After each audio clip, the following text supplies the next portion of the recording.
Jake and I made an agreement early on that we would try to like not let it, totally derail our lives. I remember there's a crazy story where I was doing the breast cancer 3-day in September, and I was like, should I still do that? I had done it for 10 years, and which is another really crazy part of my cancer story.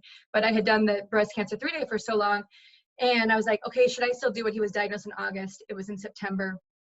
And Jake's like, yeah, if there's any time you should do it, it's now. We're not going to, stay the course. Let's stay with what we were doing with our life, kind of try to, not make things rock the boat too much. And he ended up, of course, you spend the night, the 3 days, overnight, and he ended up with 102-degree fever on that Friday night, of course, the first one. So Jake called me. I had a friend come pick me up we were camping at Marymore Park, pick me up and drive me to Seattle Children's, where, they did the ER visit for fever, everything checked out fine. And they were like, okay, you can go on with your weekend as usual. And Jake said, okay, he has a soccer game tomorrow.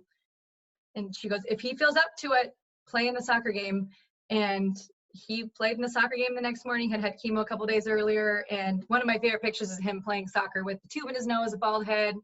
He was just pushed through it. And it was, we were really in a lucky situation because he wasn't in as many crazy drugs as some of these other kids get. So, he'd have a couple of rough days during the week, but then the weekend he'd rock his soccer game. Maybe he'd play 1 quarter, 2 quarters, but he would still play and, inspire people in the process.